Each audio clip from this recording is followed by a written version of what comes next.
This is the SF Productions Podcast Network.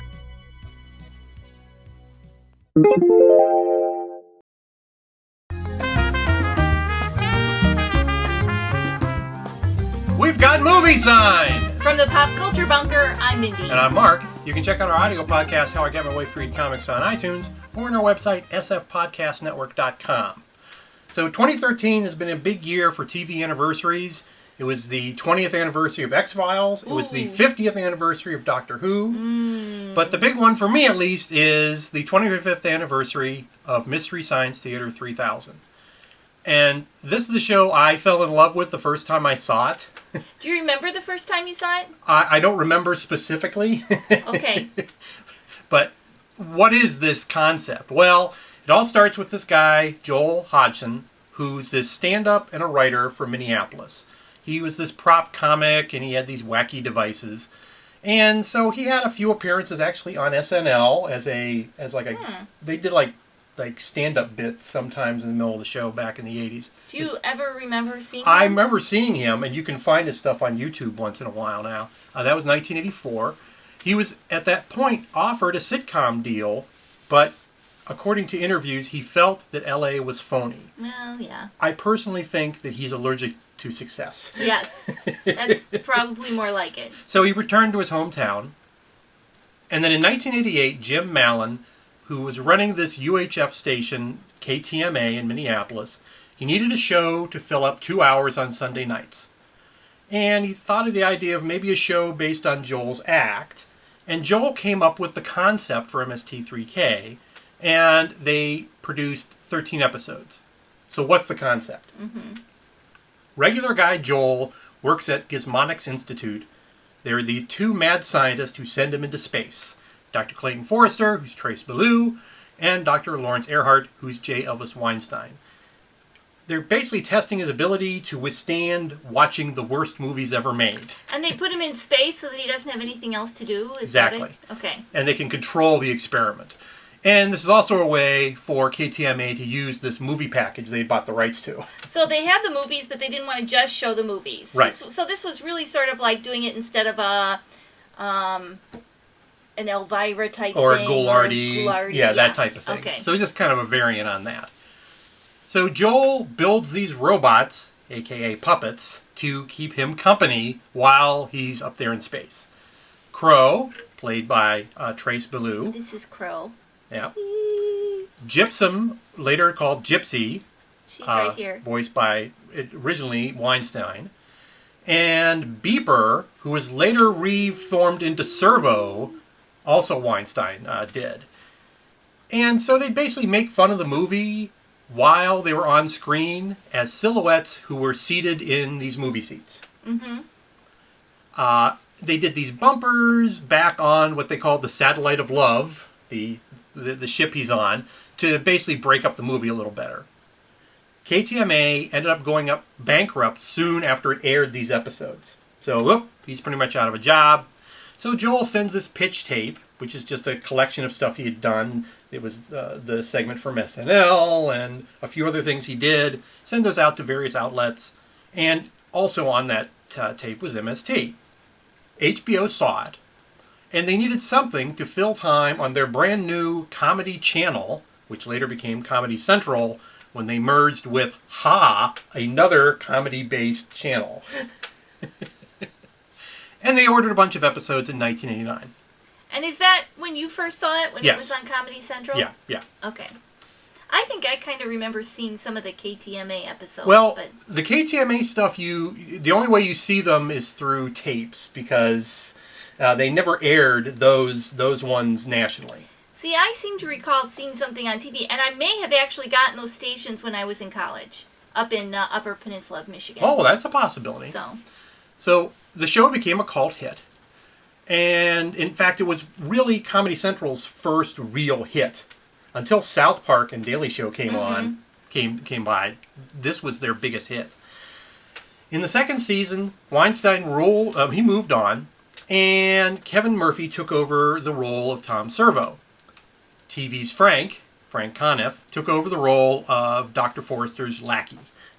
And the two mad scientists were usually referred to as the Mads, were now down in Deep 13, an underground lair, so they were no longer directly working for the Gizmonics Institute. Did they change this theme song then? Yes. Okay. Yeah, and they reshot the opening, actually, at that point. Because I can sing the one about Gizmonic Institute. Mm-hmm. Just saying. Yeah. And in 1991, a tradition began on Thanksgiving. Comedy Central did this Turkey Day, which was a 24-hour MST marathon. In fact, it was just recreated this year online for the anniversary.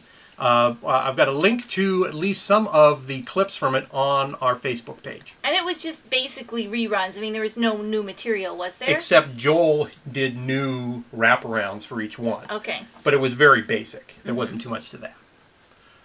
So, 1993, Joel and Jim Mallon started to fight for control of the show because they had very different creative concepts for the show.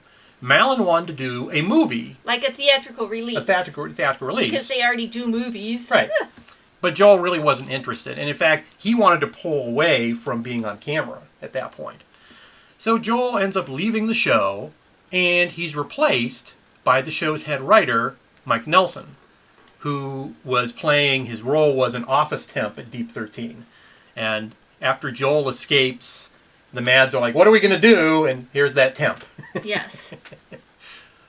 In 1996, TV's Frank left the show, and at that point, Dr. Forrester's mother, who was played by another writer on the show, Mary Jo Pell, joined the cast. In that same year, Comedy Central canceled the show. Mm-hmm. And in the final episode, Dr. F becomes a star child. Now, was that a concept from one of the movies? Oh, it was a 2001 parody at the end. Okay. There's a VHS tape a huge VHS tape of the worst movie ever made. That's what it says on it. It's the obelisk and all this. And so, that same year, MST3K, the movie, came out. They used This Island Earth as the movie that they did within the movie. Universal, for whatever reason, decided to make this what's called a rock and roll film. Now, it has nothing to do with music. Okay. It means that you make a very limited number of prints, and then you move it from town to town. And in fact, there were only 26 prints made of the movie. That was the widest release was 26. The movie bombed. It made just over $1 million in the theaters. As you would expect from something that has 26 prints and has to move from city to city. Right. We actually flew to Minneapolis to see it. I didn't. Yeah, that's right. You did. That's right. With your friend. Yes. I didn't go. That's right. And later, you were nice enough to track down the Laserdisc for me. Can I get it? I did get the Laserdisc, and of course now, though, it's available everywhere on... Exactly. DVD and Blu-ray and whatever. Yeah. So, there was a fan-based write-in campaign that got the Sci-Fi Channel, now Sci-Fi or Sci-Fi or whatever they're calling it now. Skiffy, I don't know. Skiffy. I guess there's no C. So, right. yeah. And they agreed to pick it up, and they ran it for 3 more seasons between 97 and 99. And as you would suspect, it was a lot more sci-fi based. For the first, I think, season and a half, they did nothing but Universal movies from Universal International, which were a lot of. There were a lot of schlocky movies from that studio at the time. But it was all stuff that Universal, that also owned Sci-Fi, had the rights to. Writer Bill Corbett took over the Crow role. Mrs. Forrester was now the main villain. Yes, which he had to be because Frank was gone. Frank was gone, and Dr. F was gone. So her henchmen were Professor Bobo, played by Kevin Murphy, a talking gorilla, a reference to Planet of the Apes, and Observer, played by Bill Corbett, who's omniscient and yet idiotic. And the reason they both hate Mike is because he accidentally blew up their planets. Yes. I sort of thought that was a pretty good concept. Yeah. But... So that ran for 3 seasons at least. And there were reruns for 5 years after the show left the air in 99, until 2004 was the last time a rerun was on there. We attended both of the ConventureCon Expo Festorama events that were held in Minneapolis. So it was just MST fans came together. And in fact, the pickup that Sci-Fi did for the show was announced at the second one. And they had a rep from the Sci-Fi Channel who probably got the greatest applause event that he probably ever got in his entire life and would ever get in his entire life, because he's in front of all the fans who had just saved their favorite show. Yes. Mm-hmm. So Joel went on to various projects. At one point, he brought part of the team back together for Cinematic Titanic, which involved live performances and videos with the same movie riffing concept.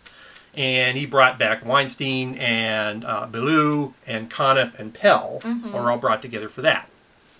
Meanwhile, Mike went on to Riff Tracks, doing a similar concept with Murphy and Corbett. And the idea is they sell these MP3s that you can match with big movies that would never have been on MST. That was always the thing. They could never get the rights to a big blockbuster movie. Right. And as long as, they're not trying to sell you the movie, they can do whatever they want. Exactly. With audio. So it's the MP3 has their riffing, and you just match it up with the DVD of the movie. And they also sell these riffed shorts. Now, the MST episodes are on DVD. They came out first from Rhino, and now they're coming out from Shout Factory. And Shout actually does a great job, I think. They do these mini documentaries about the movie being riffed. I'm collecting them all as they come out. Yes, he is. And come with some nice little extras, too. I mean, these were all extras. Oh, yeah. The box sets, and there's some little postcard type things. Like mini posters from the various movies. There are also a few episodes streaming on Netflix, and a few available on iTunes, and a few on Hulu. So they're kind of spread all out. Of course, the biggest issue is that you have to buy the rights again for the movie. Yes. And some of the movies may never come out on video because the owners, the current owners, may not want their movies to be besmirched again. Yes. Which is sad because, a lot of them aren't ever going to sell any other way. And many of them got a brand new life because of MST. I mean, how many people would have seen Manos Hands of Fate? Yeah. Oh my gosh, that was a horrible movie, and yet it's the one that, if you ask MST fans, is probably the movie to see. The masterpiece of the series. So, I don't know. Mark loves it. Yeah. I put up with it. And you can check out our audio podcast, How I Got My Wife to Read Comics, on iTunes, or on our website, sfpodcastnetwork.com. Boy, that's a mouthful. From the Pop Culture Bunker, I'm Mindy. And I'm Mark. Thanks for watching. Bye.